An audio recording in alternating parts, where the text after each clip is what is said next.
Good morning my dear student, कैसे हैं आप अभी अभी जस्ट 11th क्लास में इंटर हुए हैं। तो अभी तक आपने 10th तक पढ़ाई की है, बहुत अच्छे से पढ़ाई की है, अच्छे मार्क्स आए हैं, आपने सब्जेक्ट बायो या मैथ सेलेक्ट किया है।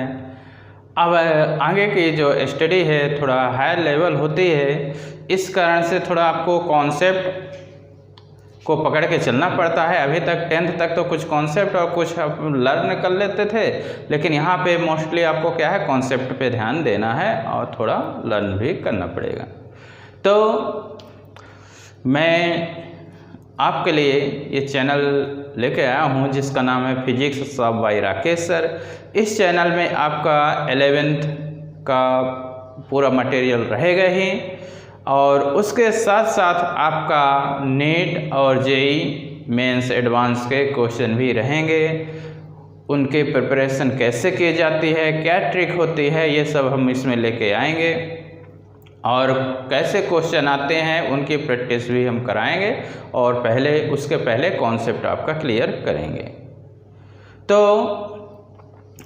आज अभी 11th शुरू कर रहा हूँ, और जो पहला चैप्टर है आपका 11th फिजिक्स का वो है फिजिकल वर्ल्ड। क्या है वो? फिजिकल वर्ल्ड मतलब बाहर की दुनिया, मतलब फिजिक्स की दुनिया। क्या कहेंगे हम? फिजिक्स की दुनिया कहेंगे। क्या कहेंगे हम? फिजिक्स की दुनिया कहेंगे। तो हम जिस दुनिया में रहते हैं तो वो कितने प्रकार की होती है? 2 प्रकार की होती है, एक अंदर की दुनिया और एक बाहर की दुनिया। अंदर की दुनिया का मतलब है हमारे स्वभाव, नेचर, कल्चर से मतलब है। अब बाहर की दुनिया जो हम क्या कर रहे हैं, अपने दिमाग से टच करके, जैसे किसी चीज़ को, जैसे कोई चीज़ गर्म है उसको टच किए तो हमारे सेंसर लगा होता है, तो उससे हम उसको क्या कर सकते हैं, फील कर सकते हैं। यानी ये क्या कहलाएगी? बाहर की दुनिया कहलाएगी।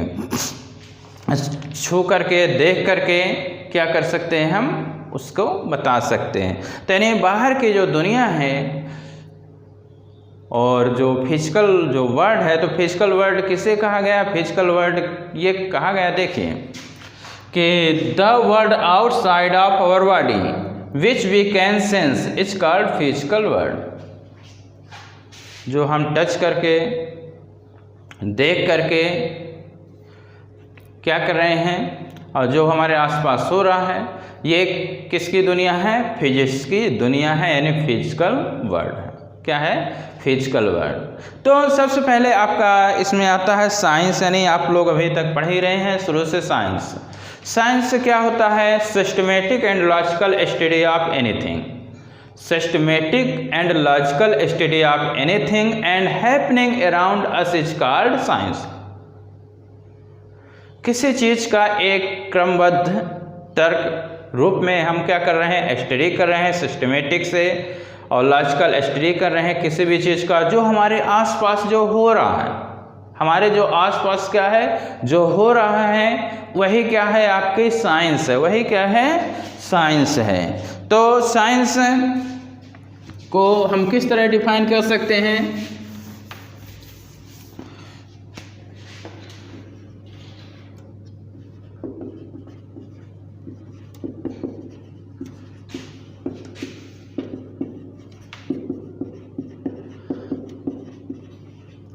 Science is the organised knowledge. Science क्या है? Science is the organised knowledge. इसका मतलब ये हुआ कि systematic and logical study of anything and happening around us is called science हम कहते हैं। इसका मतलब यहाँ पे ये हुआ कि जैसे हम कुछ भी पढ़ते हैं, जैसे हम ABCD पढ़ना सीखते हैं या मल्टीप्लिकेशन, डिवाइड ये करना जब सीखते हैं, तो उसके पहले क्या आना चाहिए? यानी 1 2 3 4 आना चाहिए। फिर छोटे छोटे, यानी 1 + 2 जैसे कर दिए तो 3, यानी हम छोटे छोटे चीज़ें क्या करते हैं, सीखते हैं। एक स्टेप बाय स्टेप क्या करते हैं, सीखते चलते हैं। मल्टीप्लिकेशन फिर करते हैं। तो स्टेप बाय स्टेप यानी किसी चीज़ का स्टडी करना, लॉजिकल रूप से स्टडी करना, वो क्या होता है? आपका साइंस होता है। क्या होता है? साइंस होता है। It is not creation of law, It is not creation law of law, but it is creation of human mind. It is not creation of law but it is creation of human mind. Human mind का क्या होता है, इसमें creation होता है, उसके ideas को, उसके कॉन्सेप्ट को। यही क्या कहलाता है, साइंस कहलाता है। Little knowledge of science can give us so much power. Little knowledge of science, little knowledge of science can give us so much power. थोड़ा सा ज्ञान साइंस का हमें बहुत सारी क्या है, पावर देता है। थोड़ा सा ज्ञान साइंस का हमको क्या करेगा, बहुत सारी क्या है, पावर देगा। क्या देगा, बहुत सारी पावर देता है।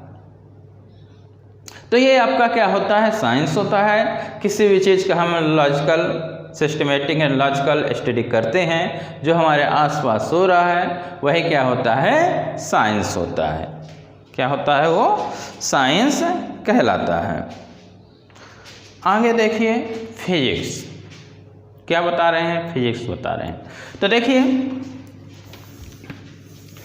फिजिक्स में ग्रीक जो वर्ड था, ग्रीक से इसको लिया गया है।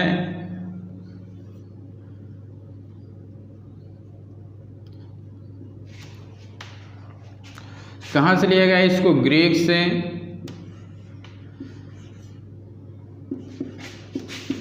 Fifteen century.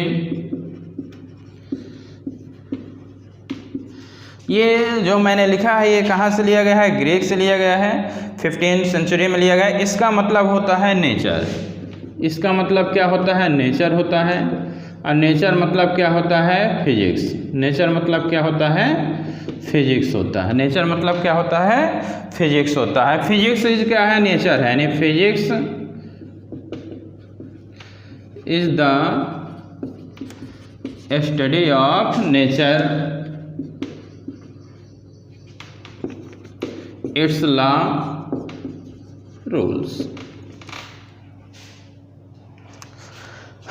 फिजिक्स क्या है, नेचर है। फिजिक्स क्या है, नेचर है। यानी इसमें फिजिक्स की क्या डेफिनेशन आपको याद रखना है कि फिजिक्स क्या है, नेचर है।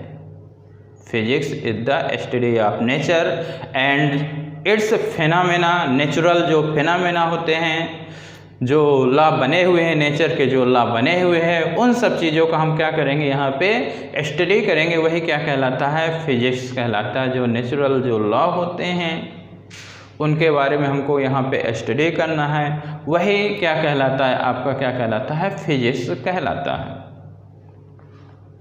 तो यहाँ पे जो नेचर है, नेचर से पूरा रिलेटिव है। हमारे जो आसपास यानी जो हम देख रहे हैं, whatever we see around us is called nature. जो हमारे आसपास जो हम क्या कर रहे हैं, अपने आसपास जो देख रहे हैं, whatever we see around us is called nature. जो हम अपने आसपास चारों तरफ क्या कर रहे हैं, देख रहे हैं, वही तो क्या है, नेचर है। वही तो क्या है, नेचर है। और नेचर मतलब क्या है, फिजिक्स है। यानी जो नेचुरल जो फिनोमेना होते हैं उनका हम क्या करेंगे, स्टडी करेंगे, वही क्या कहलाता है, फिजिक्स कहलाता है। एग्जाम्पल के तौर पे समझिए, दिन रात का होना, गर्मी सर्दी बरसात का होना, इंद्रधनुष का बनना, समुद्र में लहरों का बनना, ज्वालामुखी का फटना, ज्वालामुखी का फटना, तारों का टिमटिमाना, बिजली के झटके लगना, बिजली के झटके लगना, सूर्य ग्रहण का होना, कार का चलना, साइकिल के पहिए का घूमना, टीवी में स्क्रीन का दिखाई देना, हमको बिजली की चमक का आवाज़ सुनाई देना, साउंड सुनाई देना। इन सब का जो हम स्टडी करेंगे, किसके द्वारा स्टडी करेंगे, फिजिक्स के द्वारा हम क्या करेंगे, स्टडी करेंगे। यही आपका क्या होता है, फिजिक्स होता है। जो हम आसपास जो देख रहे हैं, आसपास हमारे जो हो रहा है, जो हम देख रहे हैं, जो कुछ भी, जो नेचर में हो रहा है, जो नेचर कहलाता है, वही तो क्या होता है, फिजिक्स कहलाता है। क्या कहलाता है, फिजिक्स कहलाता है। तो यहाँ पे हमने लिखा है कि physics is the study of nature. Physics क्या है, स्टडी ऑफ नेचर कहलाता है। अगर आपको फ्यूचर जानना है तो आपको फिजिक्स पकड़ के चलनी पड़ेगी। फ्यूचर जानना है तो फिजिक्स पकड़ के चलनी पड़ेगी। ये बहुत बड़े साइंटिस्ट हैं जो मिचियो काकू थे, उन्होंने बताया कि यदि आप फ्यूचर को जानना चाहते हैं तो फिजिक्स को पकड़ के चलना पड़ेगा। If you want to know the future you have to understand physics. If you want to know the future you have to study the physics. एक बात और उन्होंने एक बात ये भी कहा था, आपके पास यदि नॉलेज है उसको क्या करना है, शेयर करना है। Knowledge is useless if you don't share it.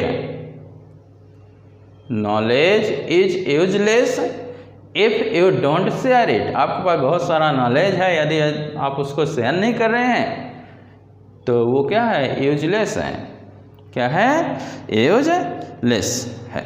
What is the relation of physics with mathematics. Mathematics, तो relation of physics with mathematics. तो देखिए, knowledge of mathematics, knowledge of mathematics is necessary to understand the laws and theories of physics. यदि यानी जो math का जो knowledge होना बहुत कंपलसरी है laws and theories of physics, physics की थ्योरी या लॉ को समझने के लिए, which is a powerful tools. ये क्या होता है, मैथ क्या होता है, एक पावरफुल क्या होता है, टूल्स होता है। बिना मैथ के एक्सपेंशन ऑफ फिजिक्स क्या है, यानी फिजिक्स को हम एक्सपेंड नहीं कर सकते हैं, यानी क्या है, इम्पॉसिबल है। यानी फिजिक्स का जो है मैथ के बिना क्या है, अधूरा है। तो फिजिक्स के लिए मैथमेटिक्स का ज्ञान होना बहुत ज़रूरी है, बहुत कंपलसरी है। यदि मैथमेटिशियन यानी फिजिक्स क्या है, physics is in complete without mathematics. Physics क्या है, इनकम्प्लीट है। फिजिक्स इनकम्प्लीट है विदाउट मैथमेटिक्स, यानी मैथमेटिशियन क्या है, जॉबलेस विदाउट फिजिक्स। यदि फिजिक्स राजा है, यदि फिजिक्स क्या है, साइंस, यदि फिजिक्स क्या है, राजा है, किंग ऑफ साइंस है, तो मैथ क्या है, क्यून है। मैथ क्या है, क्यून है। इसलिए इनमें बहुत इम्पोर्टेंट रिलेशंस होता है कि विदाउट मैथमेटिक्स, बिना मैथ के नॉलेज के फिजिक्स को एक्सपेंड करना क्या है, इम्पॉसिबल है। क्या है, इम्पॉसिबल है। यानी physics is incomplete without mathematics, incomplete without mathematics. तो देखिए, दोनों की सहायता से क्या बने, radio, television, computer, satellite, telecommunication etc are the result of combined application. Radio, television, computer, satellite, telecommunication etc है किसका रिजल्ट है, result of combined application of physics and mathematics. तो इसलिए बिना मैथ के फिजिक्स के कल्पना करना इम्पॉसिबल है। तो आगे देखते हैं, thrust area in the study of physics या two fundamental principle of physics. Two fundamental principle of physics. Unification, first number क्या है, यूनिफिकेशन है, और सेकंड नंबर है आपका रिडक्शनिज्म। यूनिफिकेशन में क्या होता है कि एक सिंगल लॉ है, एक सिंगल लॉ से बहुत सारी चीज़ों को क्या करना है, एक्सप्लेन करना है। एक सिंगल लॉ बना दिया गया, उसके द्वारा कई चीज़ों को क्या कर दिया गया है, एक्सप्लेन कर दिया गया है। तो वही क्या होता है, आपका यूनिफिकेशन कहलाता है। क्या कहलाता है, यूनिफिकेशन कहलाता है। जो स्टीफन हॉकिंस जो थे, तो उनका कहना था, उनकी जो बुक थी थ्योरी ऑफ एवरीथिंग, बुक क्या थे, थ्योरी ऑफ एवरीथिंग। तो उन्होंने ये कहा कि एक जो सेकंड लॉ ऑफ थर्मोडायनामिक्स है, सेकंड लॉ ऑफ थर्मोडायनामिक्स जो कि हम आगे पढ़ेंगे, हमारा एक चैप्टर है सेपरेट है थर्मोडायनामिक्स का, वहाँ पे हम ये लॉ पढ़ेंगे। तो उस लॉ के द्वारा नियरली क्या कर सकते हैं, सिंगल लॉ से बहुत सारी चीज़ें क्या कर सकते हैं, अपन एक्सप्लेन कर सकते हैं। तो यहाँ पे जैसे ग्रेविटेशनल लॉ है, यानी एक सिंगल लॉ से बहुत सारी चीज़ों को क्या कर रहे हैं, एक्सप्लेन कर रहे हैं। तो यहाँ पे एक लॉ है आपका, देखिए, universal law of gravitation. Universal law of gravitation आप आगे चैप्टर में पढ़ेंगे। F equal to capital G m1 m2 upon r square होता है। कैपिटल F क्या होता है, फोर्स होता है। कैपिटल G ग्रेविटेशनल कांस्टेंट होता है। m1 m2 जो बॉडीज होते हैं उनके मासेस होते हैं। r दोनों बॉडीज के बीच के डिस्टेंस को रिप्रेजेंट करता है। तो ये यूनिवर्सल लॉ ऑफ जो ग्रेविटेशन है, इसके द्वारा क्या क्या एक्सप्लेन किया गया है कि नहीं, free fall of Apple, motion of planet, motion of satellite, waterfall, water जो फॉल होता है वो ऊपर से क्या होता है, नीचे आता है, ऊपर से क्या होता है, नीचे आता है, यानी वाटरफॉल हो गया। और ये हाई टू लो क्या हो गया, टेम्परेचर हो गया। ये सिंगल डायरेक्शन में होते हैं, क्या होते हैं, सिंगल डायरेक्शन में होते हैं। हमने जैसे बताया कि सेकंड लॉ ऑफ जो थर्मोडायनेमिक्स है, जो थ्योरी ऑफ एवरीथिंग है, हॉकिंस स्टीफन ने बताया था अपनी बुक में। उनका ये कहना था कि सभी फिनोमेना एक ही लॉ से क्या कर सकते हैं, एक्सप्लेन कर सकते हैं। बट एक थोड़ा सा जो सेकंड लॉ ऑफ थर्मोडायनेमिक्स है, इससे लगभग हम क्या कर सकते हैं, एक्सप्लेन कर सकते हैं। जब हम अपने हाथ को रब करते हैं, हम अपने हाथ को क्या करेंगे, रब करेंगे, रब करेंगे, हथेली हमारी क्या होती है, गर्म होती है, यानी वर्क किसमें कन्वर्ट होता है, हीट में। वर्क किसमें कन्वर्ट होता है, जब ऐसे हम रब करेंगे तो देखेंगे कि आपकी हथेली क्या हो गई, गर्म हो गई। तो वर्क किसमें कन्वर्ट होता है, आपका हीट में कन्वर्ट होता है। तो वर्क इसमें हीट में, बट हीट से वर्क में नहीं बनता।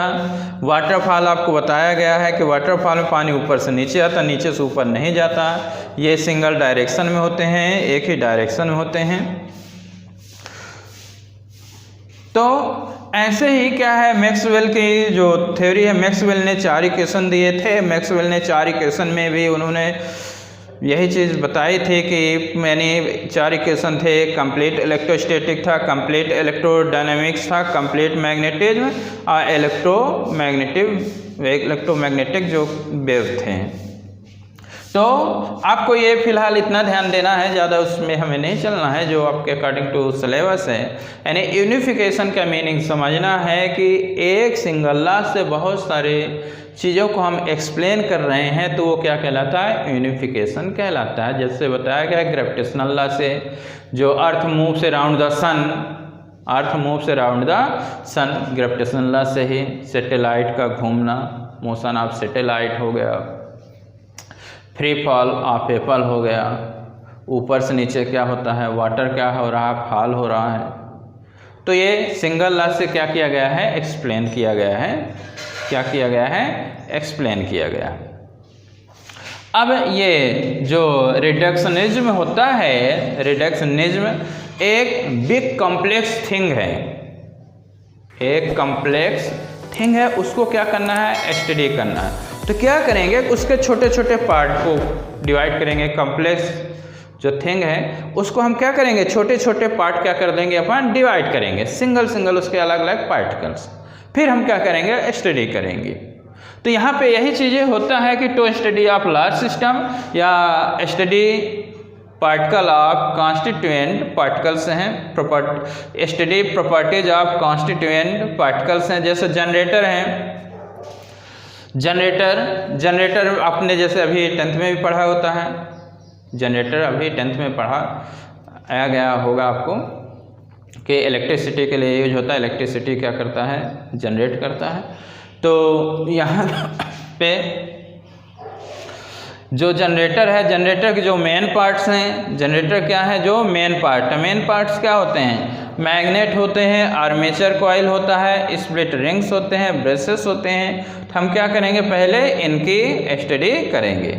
क्या करेंगे, इनके स्टडी करेंगे। धीरे धीरे आपका क्या हो जाएगा, जनरेटर का पूरा। तो मतलब एक बिग कॉम्प्लेक्स थिंग है, उसको क्या है अलग अलग पार्ट में क्या करके डिवाइड करके क्या करना है, स्टडी करना है। तो वो क्या कहलाता है, आपका रिडक्शनिज्म कहलाता है। ओके, आज का वीडियो कैसा लगा कमेंट करके ज़रूर बताइएगा। बस आपके प्यार और सहयोग की ज़रूरत है, और तभी चैनल आगे बढ़ेगा और 11th पूरा कॉन्सेप्ट रहेगा।